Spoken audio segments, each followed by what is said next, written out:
Go ahead and get started with this session. We're going to be talking about material recovery facilities technology advancements. So thanks for coming in. I appreciate it. We know we're competing with the exhibit hall and some other functions that are happening, so we certainly appreciate the attention. We're going to go for about 90 minutes. We'll see. I know we're kind of standing in between us and the reception, so we'll be mindful of that. But we do have a lot of material that we want to cover. So let's go ahead and jump right into it. My name is Dave Robau. I'm the CEO and Chief Scientist for National Energy USA. I'm accompanied here by Emily DeVore and Mr. John Switzer sitting up here at the front, a couple of more garbage nerds that are joining us here in the conference.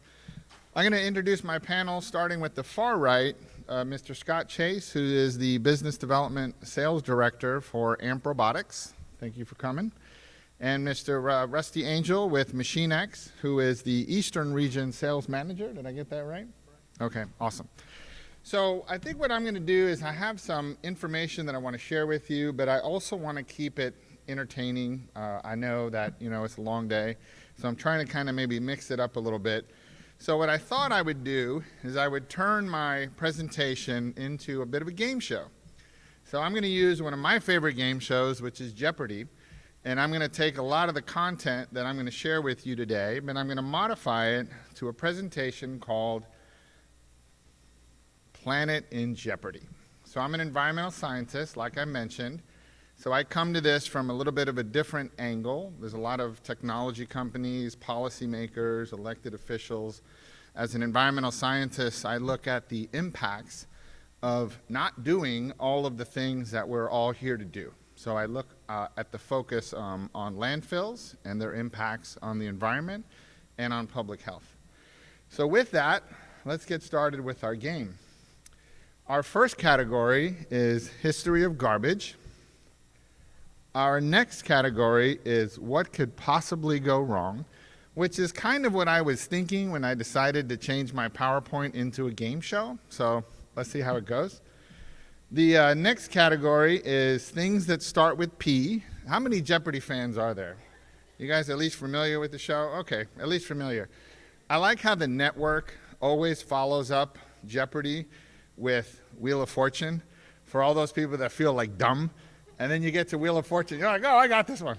So anyway, so things that start with P, that means the answer is going to start with the letter P. Islands of plastic. Did I just eat that? And then finally, I'm going to wrap it up with the things that the Jetsons promised us, most of which have not come true, by the way. I'm still waiting on the flying car. So we're going to kind of jump right into it. And we're going to start with history of garbage for 200, Alex. Okay, so here we go. Here is our first answer. Humans store the things they no longer want in these mountains. Anybody got an answer? Landfills, $200 for you. By the way, at the end, Gene has your money. So go see Gene. So what are landfills? Correct answer. So my arch enemy in life, and the reason that I got into this industry about 22 years ago, was because I knew we can do better. The idea that we can just stick something in the ground and let our grandkids worry about it, to me, seemed incredibly irresponsible. So I dedicated my life to ending this practice of landfills, which is very, very outdated in my opinion. Landfills are this gift that keep on giving. They pollute the land, air, and water, and we'll talk through some of that in a minute. But since the first recorded landfill in the island of Crete in Greece, 3000 BC, we've been living with this, and we think that this is a way of managing our waste. So as we produce more garbage, all the projections are that more people equals more garbage. The United States is one of the world leaders in producing garbage. Despite having about 5% of the world's population, we produce about 20% of the world's garbage. Let's get back into our game. So, next category, what could possibly go wrong? So for 400, let's look at this one. This greenhouse gas is released from solid waste landfill. So raise your hand if you know it. Just call it out. Methane, good, $600. Go see Gene afterwards. That is correct. What is methane? So this is this issue that we've been having, that we've been dealing with really since the beginning of time, but our garbage has really gotten more and more complicated, right? There's electronic waste, there's biomedical waste, there's things in our waste stream that have pathogens. But one of the things that we're focused on is organics. And some states like California have been leading this market and passing legislation to pull organics out of the waste stream. And why? Because it's just chemistry and physics, folks. That's it. Organic material is going to decompose in a landfill. It's going to produce methane, and it's going to impact our climate. So when we start looking at this correlation between organic matter decomposing in a landfill, as it contributes to global warming and the changing of our atmosphere, this becomes a pretty significant concern for us. So if food waste was a country, it would actually have the third largest footprint of any country, right behind China and the United States. So not only is this a significant problem, but it's a tremendous opportunity as well, because scientists know and engineers know that if we can capture this methane and pull out the things that maybe we don't want, the VOCs and the siloxanes and different things like that, we actually have a great fuel source. So we're interested in looking at this more as a fuel. Okay, so let's get back to our game. So for those of you that are just walking in and you're totally confused because this guy's talking about game shows, we're kind of going through this presentation as it was a game of Jeopardy. So things that start with P. So let's get at it here. By 2021, the world produces 390 million metric tons of this every year. What's that? It's Jeopardy, folks. So I can't accept that as an answer. What is plastics? You are correct, but the judges have ruled. So all your answers need to be in the form of a question, but you are correct. So yes, this is a major issue in what we're dealing with, and this is going to segue ultimately into the presentation, I promise. So plastics are a real issue. For those of you that have been around since the 1950s, back in the 1950s, we were generating globally about 2 million tons of plastic every year. And here we are within your lifetime generating close to 400 million. So plastics are ubiquitous. It's hard to get away from them because they are incredibly convenient, but we have to find ways to take this material out of the waste stream for a couple reasons that I'll talk about. So this is our next clue in the same category, things that start with P. This forever chemical is an emerging challenge for landfill operators. Anybody have any ideas? What is PFAS? That's exactly right. So what is PFAS? PFAS is everywhere in pretty much anything. I bought this non-wrinkle shirt, PFAS. It's in the laundry detergent. It's in, it's in fire retardant, which is where I was exposed to this as an employee of the U.S. Air Force, having to deal with this for some of the training exercises that we were doing. Non-stick pans. I mean, if you can think about it, there's probably PFAS in it. And it's incredibly difficult to deal with it. And not only is it a challenge for the solid waste industry, but it's in our wastewater. I mean, it's in the air that we breathe. This is a real challenge for our industry. So it's up to a lot of the smart people in this room to figure out how we can tackle this challenge. Okay, next category. Islands of plastic. What is this all about? So here's our clue. This garbage patch is twice the size of Texas and is located in this ocean. Any thoughts? What is the Pacific Ocean? That is absolutely correct. You won $800. Go see Mr. Gene Jones at the end of this. He'll pay you out. So this is a real challenge. So what's happening is, at the end of the day, as we know, recycling is a business. So there has to be a buyer at the end of this process. So what's happening is we all feel good because there's a blue container in the back. I'm going to take this little plastic bottle. I'm going to put it in there. But for a long time, that little bottle was making it all the way around the world to countries that you've probably never heard of. And in many instances, if there was no market for it at the end of that process, it was going in the ocean, it was going in the rivers, and it was going into the ocean ultimately. So with the currents, there is this massive, what we call the Great Pacific Garbage Patch of plastics that we had all the right intention and we put it in the blue bin because that's what we were told to do. But little did we know that that was really just the beginning of the journey for that little plastic bottle.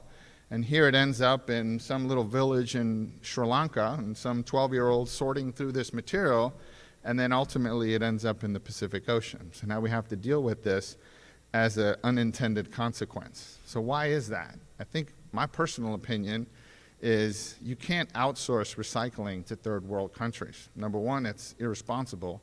Number two, by the time you think about the embedded carbon that it took to get that container halfway around the world, you've really lost all the benefit of recycling at that point. So I firmly believe that all recycling really should be localized and can be. So we talked earlier at lunch today, lots more processing facilities that are opening to take this material domestically, which is really, the responsible way to do it rather than outsourcing that to other countries. So I'll get off my soapbox. Okay, so this is kind of an interesting category. Let's go to, did I just eat that for 800? So here is our clue. Marine debris can break down into very small particles called this. What is microplastics? That is absolutely right. So this is another topic that is being talked about because another major concern for us in this industry are these microplastics, which I'll be honest with you, when I was studying, I guess it was 20 years ago, this wasn't even a topic of discussion. I mean, it might have been for higher ed and maybe some literature, but it really wasn't in the common lexicon.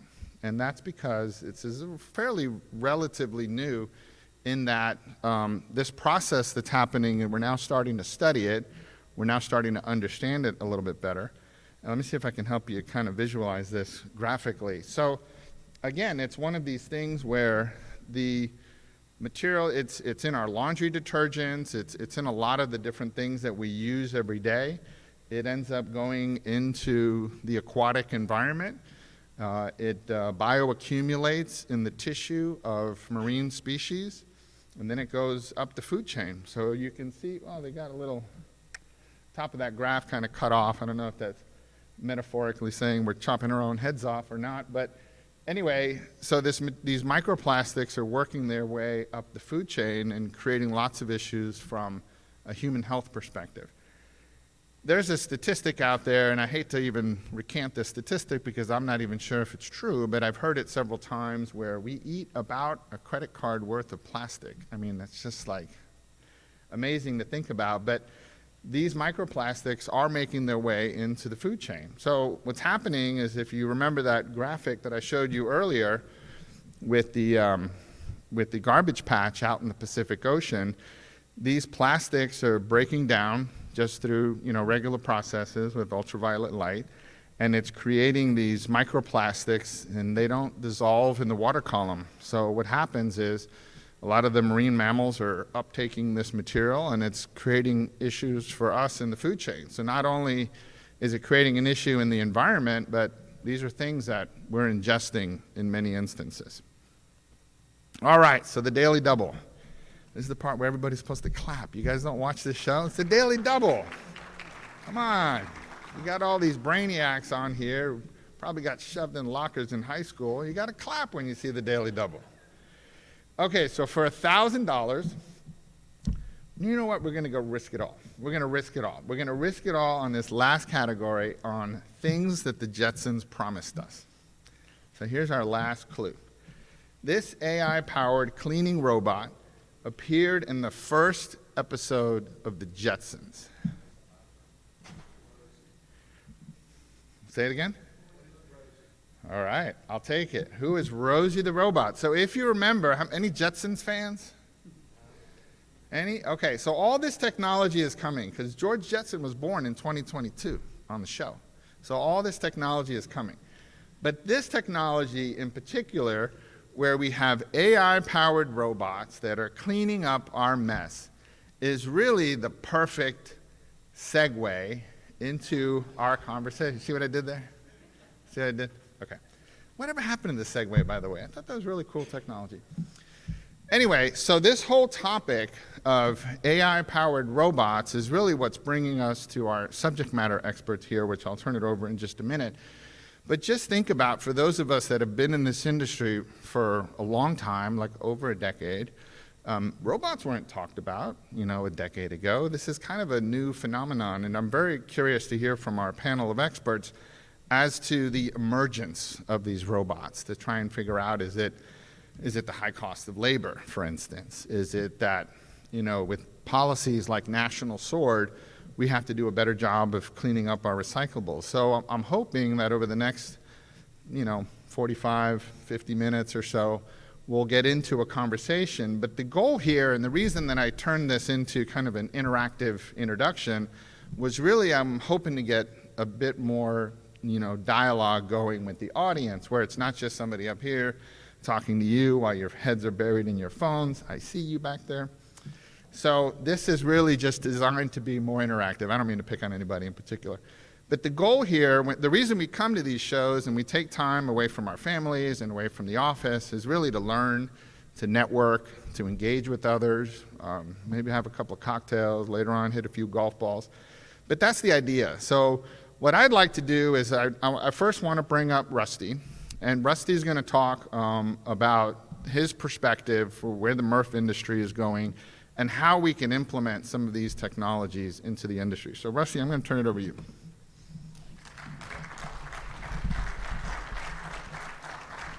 Thank you, Dave. I always love following a scientist because I learned something, and when you said that PFAS was in this anti-wrinkle shirt, I was like, I'm going to try that on my face and see if I can get that to work a little bit. So the title of my presentation is The Dramatic Shift in MRF Design. And I'm a sales guy, I'm not an engineer, so I'm not really going to dive deep into the actual designs itself, but I am going to talk about the shift that has happened in the marketplace, especially over certainly the last 10 years, but definitely in the last 2 years for sure. And it's really a perfect storm, and all of these things have sort of come together to take us down this road that we've been going down the last couple of years. I didn't realize that this was going to be a game show oriented session, but I guess maybe I should have retitled mine The Price is Right, because the price of MRFs has just skyrocketed over the last few years, and that's kind of what I want to focus on here. But everybody in this room, unless you've been living under a rock since 2013, 2017, everybody's heard of green fence and the China sword. And without going too deep into that, basically that was the sort of the first step that started driving the marketplace into waking up and realizing that we've got to produce a little bit better quality, primarily fiber, but also plastics as well, because China pretty much said, we're not going to be the world's trash can anymore. You have to stop sending this highly contaminated material. They were breaking bales and getting 30 and 40% contamination in them. And so they said stop. And so what that immediately did was all that supply remained here domestically, and those people that had that material had to make a decision. Are we going to invest in the infrastructure of our MRF to try to produce better quality commodities? Or exactly how we're going to address that. So back around 2013, 14, 15, we started seeing instantaneous calls for doing upgrades to MRFs, buying more automation, buying optical sorters to be able to make a better grade of commodities going forward. Then the other thing that happened, and I'll talk about this one a little bit more, is there was a shift, because for the longest time, contracts were sort of based on commodity values. And there was a period of time when if you were a MRF processor, you were actually paying the municipality to bring you their tons. Of course, those days are long gone. And then obviously COVID, we'll talk about that a little bit too. So the contractual change that kind of happened a few years ago, and it's I think most of those older contracts are pretty much gone now. The newer contracts are more processing fee based, more processing fee oriented. I talked to a couple of the experts in the industry and got these numbers. In 2013, the average processing fee in the Southeast was around $40. And then last year, the average was around 100. I actually spoke to one of the experts this morning about it, and he said that a test was done by, or a survey was done by Raftalus, if you guys know who they are, in 2022, and they said that the average in Florida anyway was more like $135 to $140 a ton. So the significance of that is if you go from a $40 a ton processing fee to a $100 a ton processing fee, for a MRF that processes 30,000 tons a year, that is basically an additional $3 million of capital that you've got coming in that you can then invest in that MRF infrastructure. So if it's a 7-year contract or if it's a 10-year contract, for example, that's $30 million that you've now got. Now, obviously not 100% of that went into MRF infrastructure, but a lot of it did. Another thing that happened, and this one was interesting, I didn't even think about this, one of our processors told us this, and just one example. If you're a hauler and you've budgeted, $300,000 a truck, you've decided you've set aside $15 million to buy 50 trucks, and then all of a sudden, boom, COVID hits. Everybody knows about the supply chain issues. Everybody knows about, workers stopped, manufacturing stopped. They couldn't get those 50 trucks. They could only get 10 of them delivered because they had everybody. If you've been in this business, you know that getting trucks over the last couple of years has been a challenge. And so when you've budgeted $15 million to buy trucks and you can only buy, a couple of $1 million worth of trucks, now all of a sudden there's $12 million of capital sitting there that's budgeted that you really can't spend, and a lot of that got spent in MRF equipment, fortunately, and I'm not arguing with any of that. I think it's a great thing. But that is a sort of a phenomenon that happened that helped shift some of that into the MRFs. Another thing that happened is, everybody's heard of the Amazon effect, right? So browns have gotten smaller. If you're collecting OCC used to be big. OCC screen spacing used to be big. But when Amazon came out, boxes started getting smaller and smaller. There's now boxes inside of boxes and sometimes inside of boxes when you get stuff from Amazon, and so it's made brown smaller. Well, this is really the other Amazon effect that I wanted to talk about. And what that is that Amazon really brought to the marketplace a pretty significant change in wages across the board.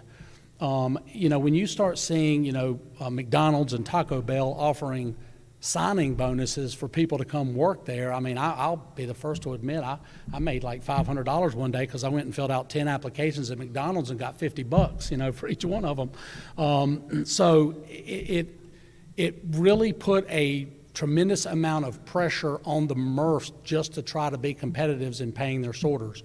We had one of our customers in the Northeast that said they used to factor in, when they did their pro formas on sorters, they used to use $28,000 a year per sorter. Now they're using $55,000 per year per sorter. Some of the consultants that we talk to in the industry, when we ask them for those kind of numbers, they're using $75,000 a year per sorter. Now, obviously, that's going to change across the country, right? If you're in California, we have some customers that pay their sorters $100,000 a year, but you're not going to get that in Georgia or North Carolina or, even some of the places in the Northeast. But a typical average is somewhere between $50,000 and $75,000 a year per sorter, and so that adds up. And so when the price per sorter goes up, that's going to give companies incentive to invest in automation to reduce the amount of sorters they have working at their MRF. And then the reason I call it the other Amazon effect is, if you don't know, Amazon for a while, and they may still be doing it, I'm not sure, I haven't kept up with it, but they were offering drivers $10,000 basically. They were saying, okay, if you want to set up your business, here's 10 grand, you can come, you can buy a van, you can get in your own business. And so this was driving a lot of that type of incentive, and it makes it difficult for MRFs that are paying, $10, $12, $13 an hour to stay competitive, because why would somebody come work in a very difficult, very challenging environment when they can go out in the marketplace and get those kind of wages? So that kind of competition has affected the MRFs. The machines, of course, have been a huge increase. This is a 10-year average, both on optical sorters and robots. This is just our data. This is not all of our competitors, although I did call them. None of them returned my phone call to tell me how many optics and robots they had sold. But we have seen in 2012 and 2017, the number of optics we sold on an annual basis was reasonably flat. We had a little bit of increase, was about 15, 18% increase. Since 2017, however, there's been a 210% increase in the number of optical sorters that we have sold, which is very telling. And then on the robot side, that pretty much goes without saying, because in 2017 we didn't even sell robots, but there's been about a 700% increase in the number of robots that we've sold over that same period of time. So what's happened to the overall price of these systems over the last 10 years is it has jumped dramatically. And what this graph shows is it shows the average price in blue per system, and then the number of systems that we sold in a given year in red. And you'll notice that the number of systems that we're selling annually, this does not include individual products like a baler or a compactor or a conveyor. It's a MRF of at least 10 tons an hour or more. We counted in this survey. And you can see that the number of systems that we've sold has remained relatively flat. And in fact, in 2012 to 2017, the average cost of that MRF was almost identical between 2012 and 2017. We jumped to 2022, and that number quadrupled in terms of the average cost of MRF, per MRF. And that was because of the automation. So we have a customer that had bought a MRF from us in 2013. It was a 55-ton-an-hour MRF, had 6 optical sorters in it. The entire facility only had 6 optical sorters. They had 34 people, 34 to 36, depending on the quality of fiber they wanted to make. They were getting about 93% recovery rate, and they spent $19 million on that MRF. At that time, that was one of the bigger MRFs that we had ever sold, and really one of the bigger MRFs in the Midwest. In 22, the same customer came back, virtually same size MRF, 56 tons per hour, but they've gone to 19 optical sorters in that design versus 6 just 10 years ago. So a pretty significant jump in the number of optics. Originally, they only had 3 cleaning fiber. In this new MRF, they're going to have 9 optical sorters cleaning fiber, which is a significant, jump.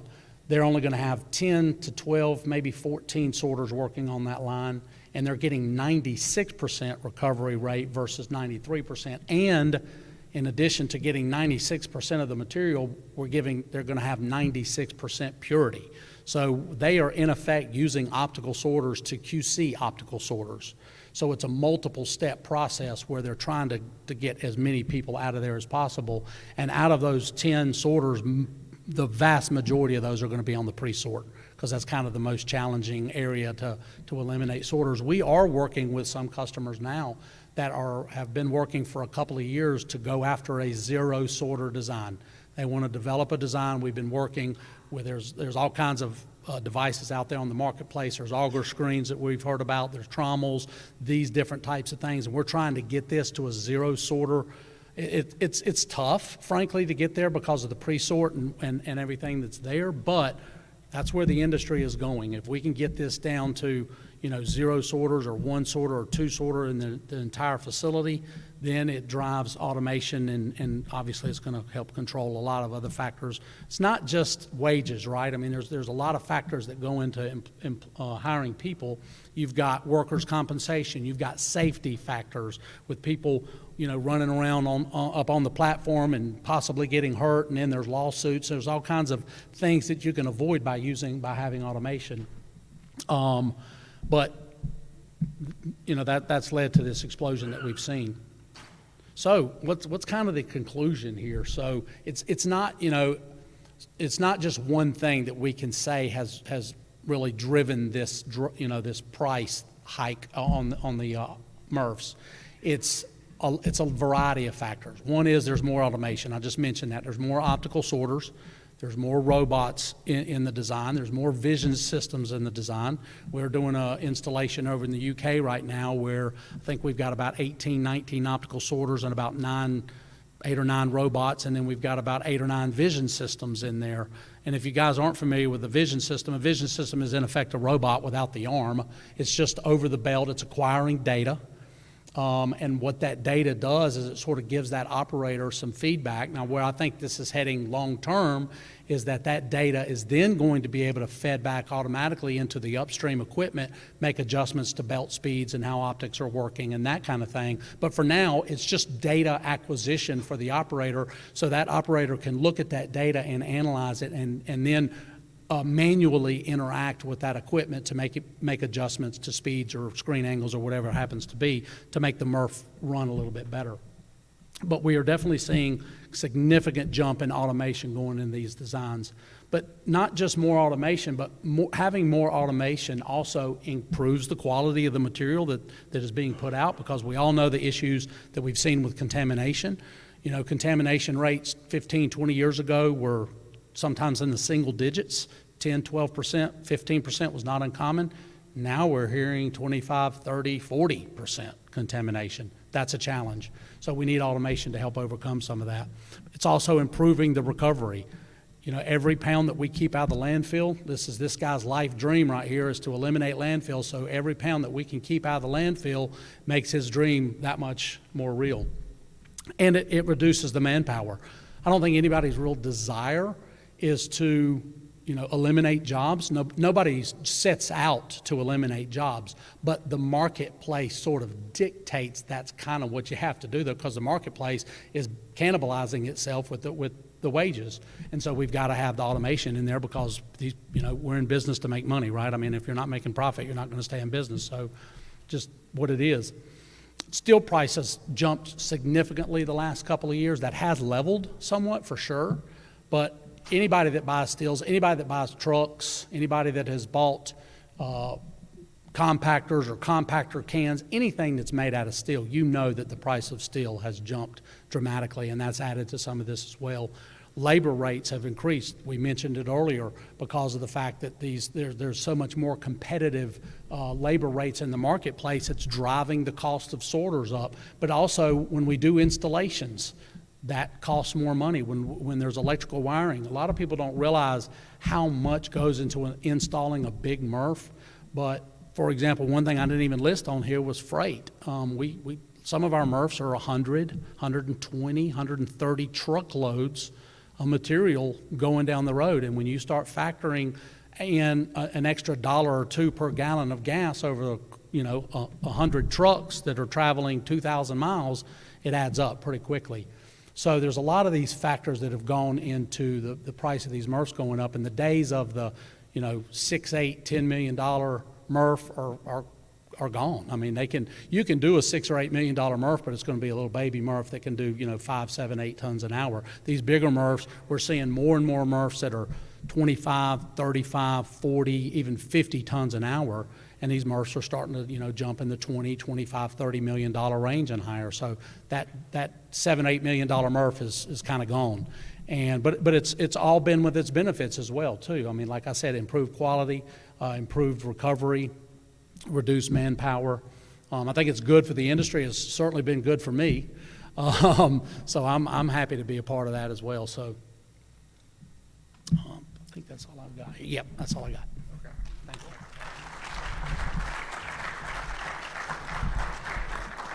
Awesome.